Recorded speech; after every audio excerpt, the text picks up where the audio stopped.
So I knew something that would actually tick the kids off. So we organized with my friends and said, okay, we'll go drop something that looks like blood in all the porridge in the morning. So we went and got tomato sauce and dropped a little, because in the seminary, food is served on the table. So you find your cups, plates, everything on the table, spoons, like the way you'd find in the laid out table in the restaurant.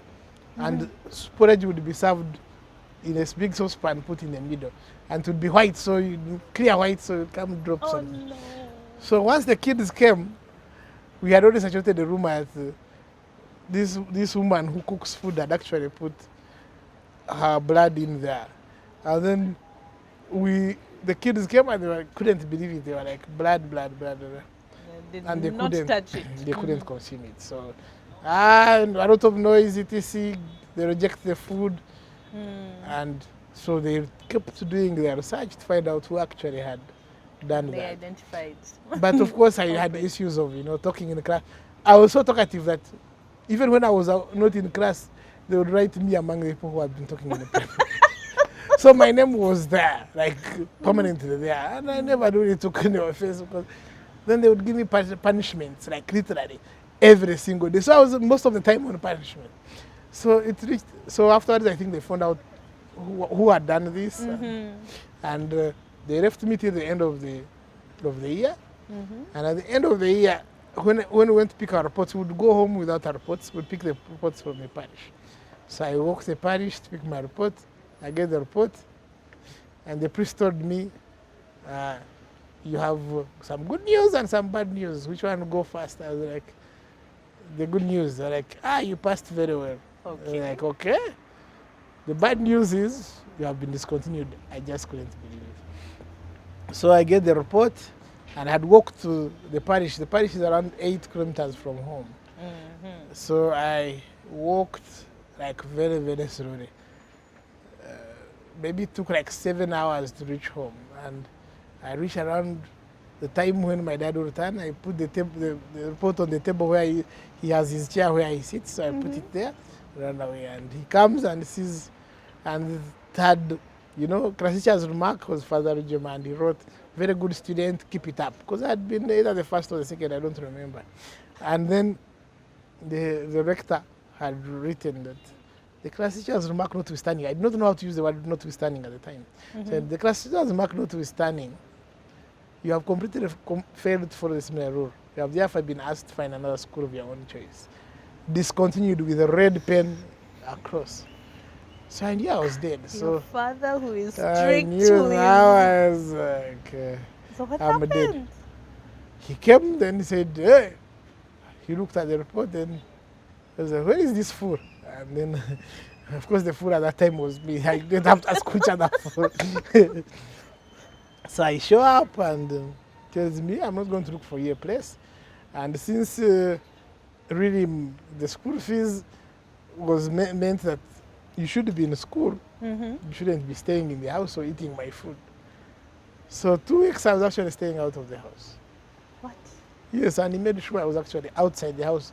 Not away from the house, because I not like a neighbor's house, but outside his window, because he would actually open to see that I'm actually there. Outside the window, outside the house? Yes.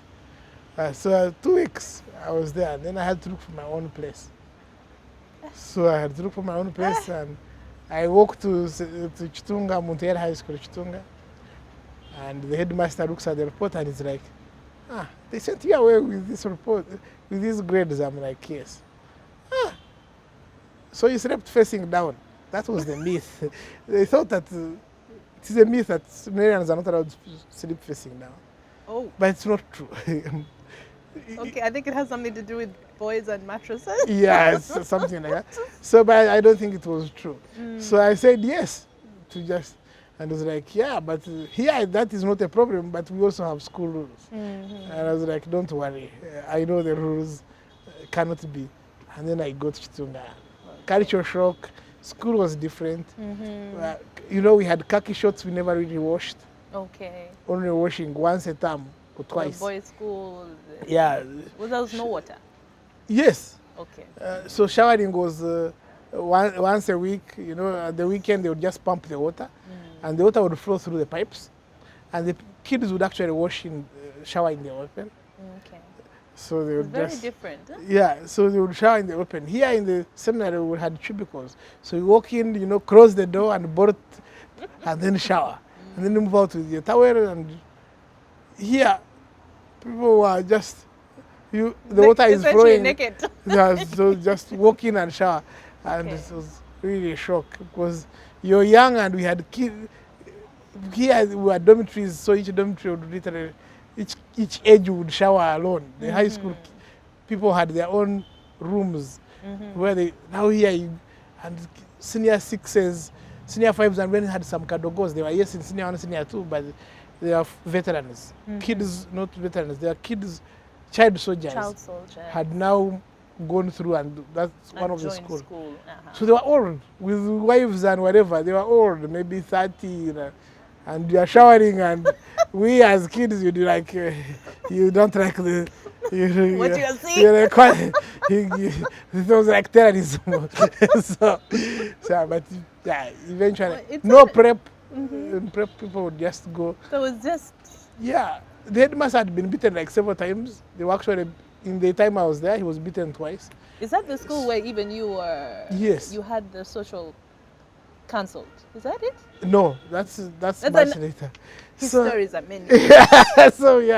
So we go, and then I get culture shock, but I pass very highly.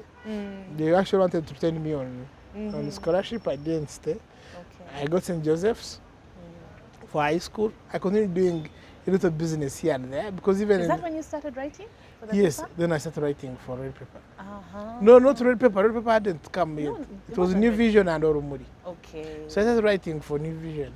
When you were in A levels? In A level. Okay. So I'd come and write, and when like reporters, upcountry reporters are more respected than the guys you see here. Upcountry, the reporters there are like, if you are going to write to do like hierarchy, they are like number 3, maybe like district chairman, politicians, then then you go like priests, then you go like reporters, then teachers. Because they control the vibe, they control what the politicians, who actually gets elected, who doesn't. They're involved in local politics. So the reporters there were like big, so now the big guys wouldn't want to go to, toilet opening or these things politicians usually go to. So I was lucky they would send me, so I'd be the one to cover some of those trivial stories. Yeah, so I kept writing those stories while I was at school. St. Joseph's in Nyamitanga is a short distance from maybe 5 kilometers from the town. So every Saturday I would walk to the office, write stories, and then walk back in the evening. They had lunch, so I had free lunch, and then I would get to use the phone. There were very few phones by then. 1998, I think, in Kampala we probably had phones because I think MTN came in 1996. 98, there were very, very few. The network had just come. Cellular had only stopped in Kampala. So MTN is one which came to Mbarara quickly, yeah. So you get to use a phone, you get to use a computer. I opened up my first email, so I would send, instead of writing to pen pals, letters, I would write. There were people, I don't know what it was, high five, I don't remember what it was. So use computers. So it was really, really fun. Until one time I write a story that we had dysentery. And it wasn't fun anymore because the Sosh, which was really, our mature hat was coming to dance with us, and the headmistress, by then, Sister Magova, she eventually came to Electoral Commission as one of the commissioners. Okay. Sister Magova was the headmaster that side, headmistress, and she was like, no, my girls cannot come to your school. So she cancelled it? She wanted to cancel. She eventually allowed them with conditions. So the school was, my classmates were not having any of it. So they came, did mob justice, kicked me out. I hid in the dormitory, they broke the door of the dormitory and pulled me out like a chicken thief.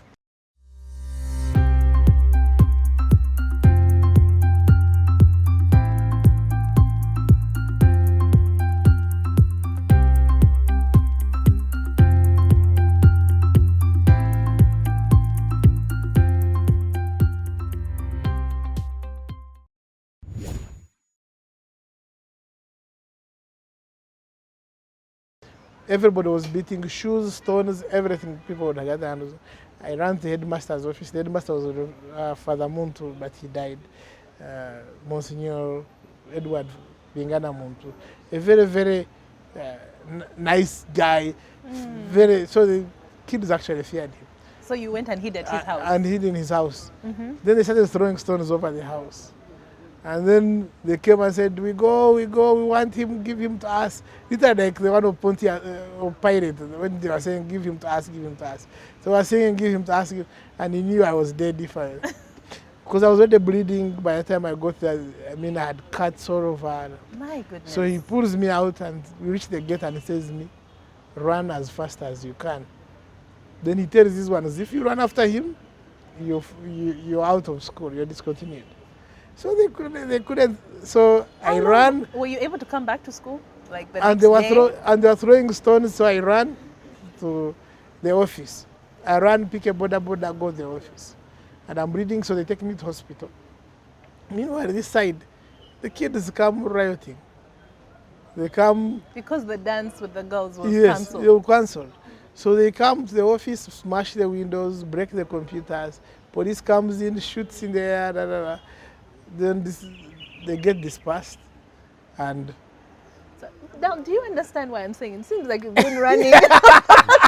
Because then, even if we fast forward to when you were a writer for Red Pepper, and you used to break so many stories. Yes. Stories people did not want to come out. Yes. And there you are. People would see you with your camera. Yes. And they would come for you. Because I know you also had an experience. Was it with Chameleon? Yes, it's not just Chameleon. Literally, all these celebrities you see in this town have ever beaten me. Apart from maybe Bobby Wine. I don't know why he didn't beat me, but he also he never really had a lot of scandals, and he was at school. So we'd meet in Micho, same time. We were in school at the same time. Okay. So we had become friends, him and Master Parrot. Master Parrot was the bigger artist, by the way. Okay. Yes, Master Parrot was bigger. Yeah, back then. Like 2001, 2002, Master Parrot was like the big guy. Yeah, so we'd meet. So I never got beaten by him, but Bebe Cool several times. The time he So they would see you, what would happen? So, no, because you would release a story and I was the guy they knew in Red Pepper. So I'd write, take pictures, etc.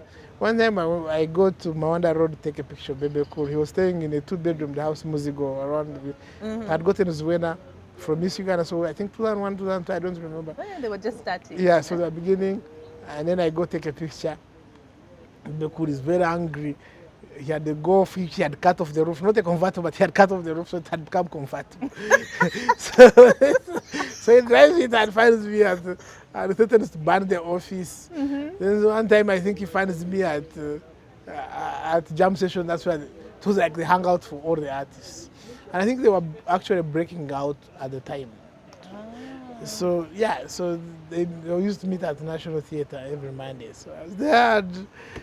Then Chameleon, that time is when he had actually met Diana. I think it was like probably their first date.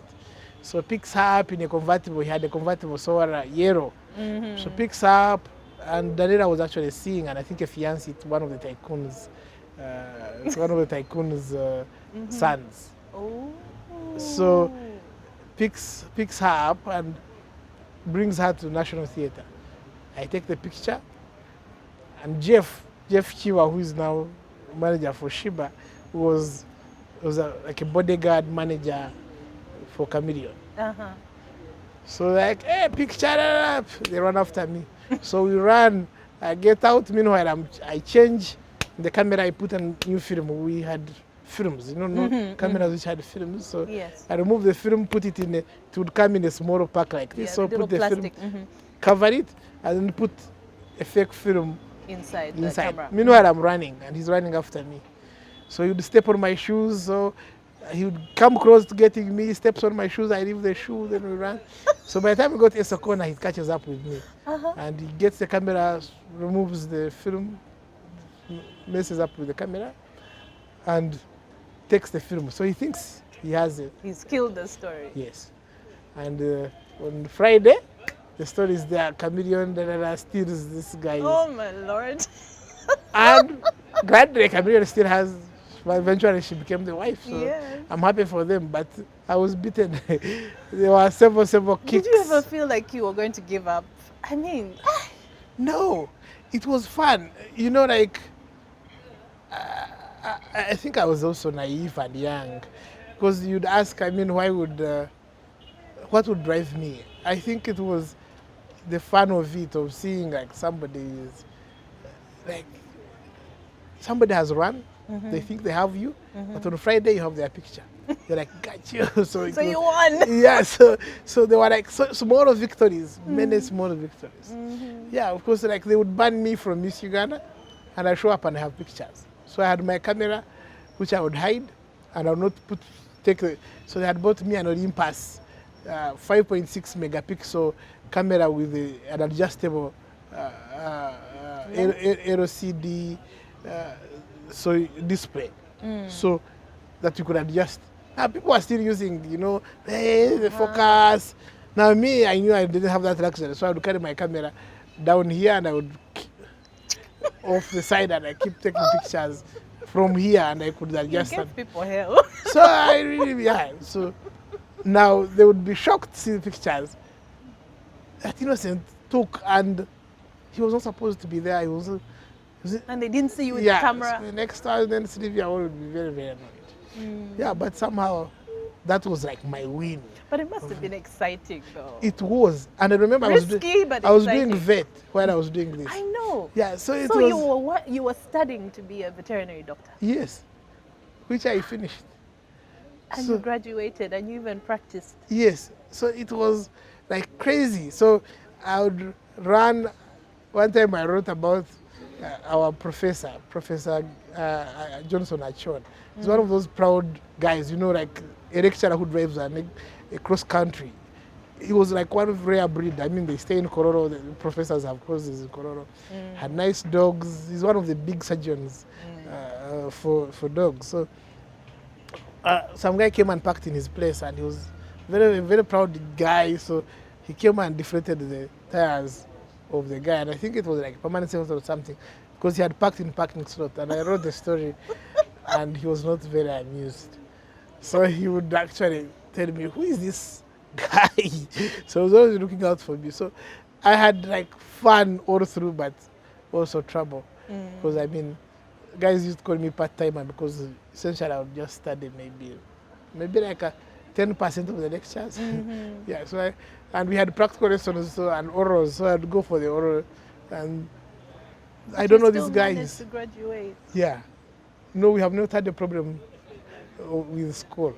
We grew up very brilliant, so I've never had problems, because I never did senior 6, and even when I moved to senior 4 from when I crossed, I found they didn't have French. I found they didn't have Latin, so I had to add commerce and another subject, so which I had never had. So I only did them for senior 4, and I still passed. So it has never passing exams has never been an issue for you. But along the way, businesses, you started doing this, that, the other.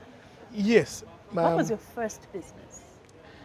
Now, of course, as a young person, I mean, we still had, even in school, I was selling sugarcane. It was illegal, but I had them pancakes, and would sell them very expensively, because I would sell one pancake about 500 shillings, and would buy pancakes, because then pancakes were 100 shillings, 10, but I would sell each pancake 500 shillings, because it was illegal. Then high school, I started taking pictures. I had the camera from my brother's wife, and I would take pictures, send them to New Vision, and they would print them and send back the pictures, because some of the pictures would be for news, so they would take out the pictures for news and send me all the rest. And then you could sell those. Yeah, then so that was essentially a business, because some people think business is when you sit down and you have a shop or whatever, because that's business. You have a registered. Yeah, so long as you're able to do something that you put in little and get more, clearly that is business. But like I would say, like first time big of you stepping out to really do business would probably be Blue Cube. But before Blue Cube, we had a company called Loveline. We used to have Love Connection, a column in the Red Paper, where people would share their profiles to get lovers. Now I realized there was always sounds nowhere to get lovers. yeah, so But there yes. was like a mismatch. So we did an app that allowed people to chat. Okay. So you'd send in your profile, another one sends in their profile. If they match, we exchange contacts. So we called it Love Line. And I was doing it with. It was online dating back then. It was Yeah. online dating, yeah, but there was no WhatsApp or whatever. So there are no, you can't go and stalk people in your group. There are no groups with women. So there's that. So the only way you could do is send SMS, and then so we'd send SMS to a short code, and then so we look then at you the get a profiles. So if you say I'm 28, looking for a girl, 23, or brown, so we'd be able to say okay.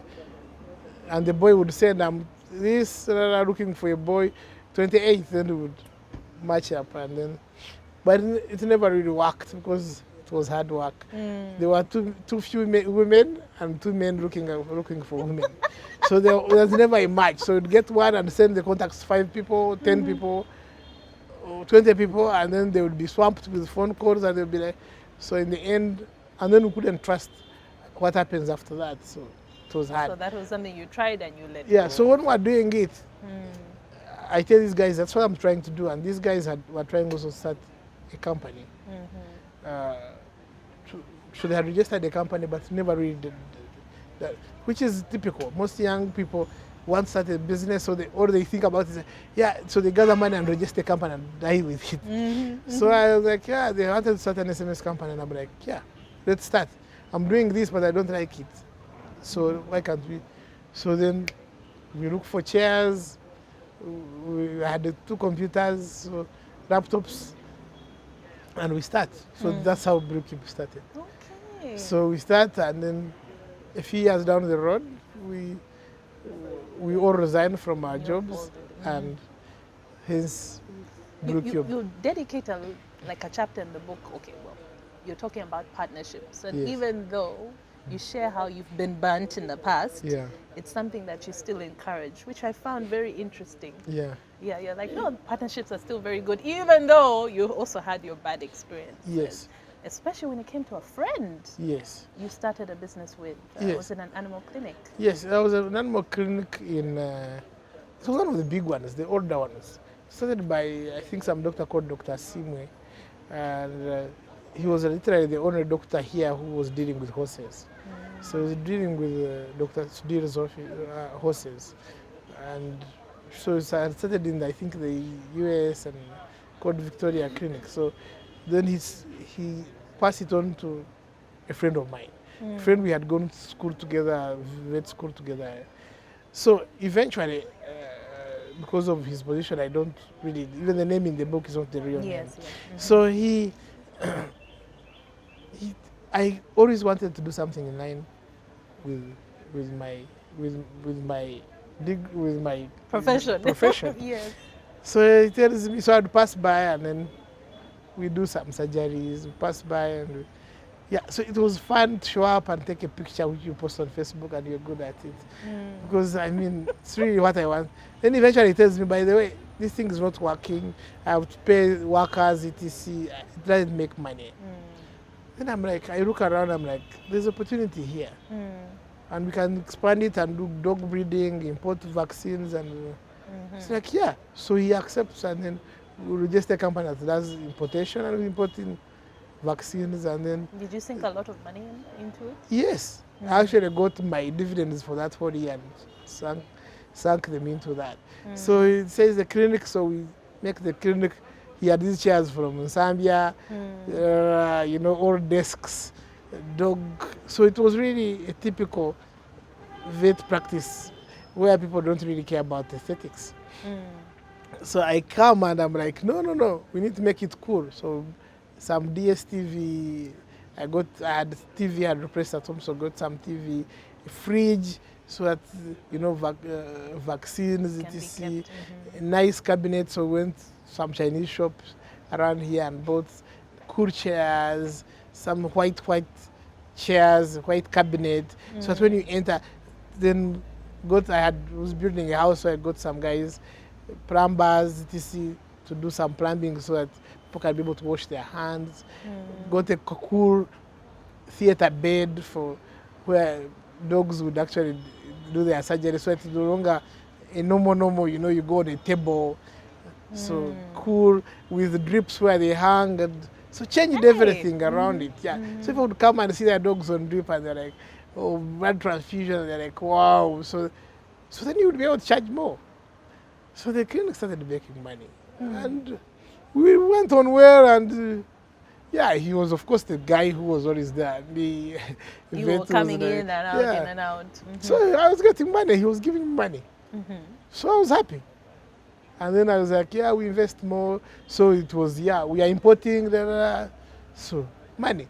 But then he kept coming and we were still collecting money. And I'm like, but it's trading. If we are bringing vaccines, why am I still continuing? Putting more money in, more money in. Then when I kept asking, he's changed the tone and was no longer banking. And I asked.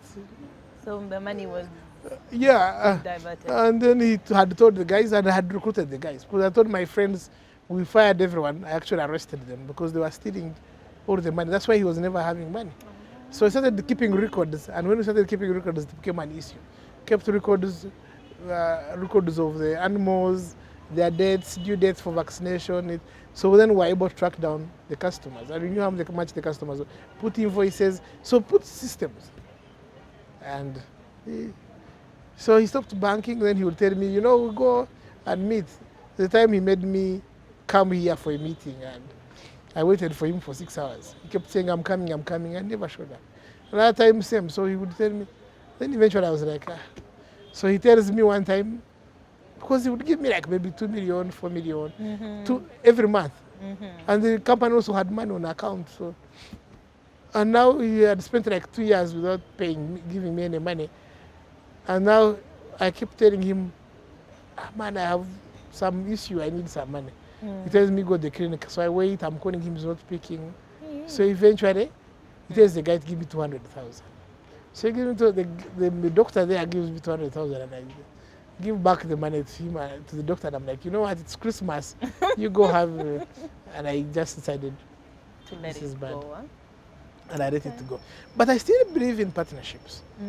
If you find a good partner, you do good business and it's sustainable. But you mentioned having systems in place. Yeah, I think that's also the most important thing. If you have a partner, you make sure everything's written down. You make sure there are shareholder agreements. You know exactly what each one is supposed to do before the money comes in, because when money comes in, issues change.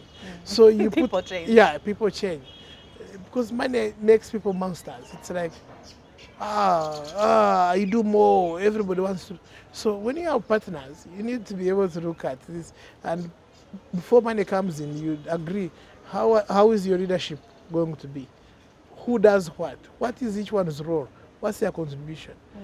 And then you put it down. You also need to know the core purpose of your business. So you agree and know that the core purpose is to make money. Do business together. Everything else is secondary.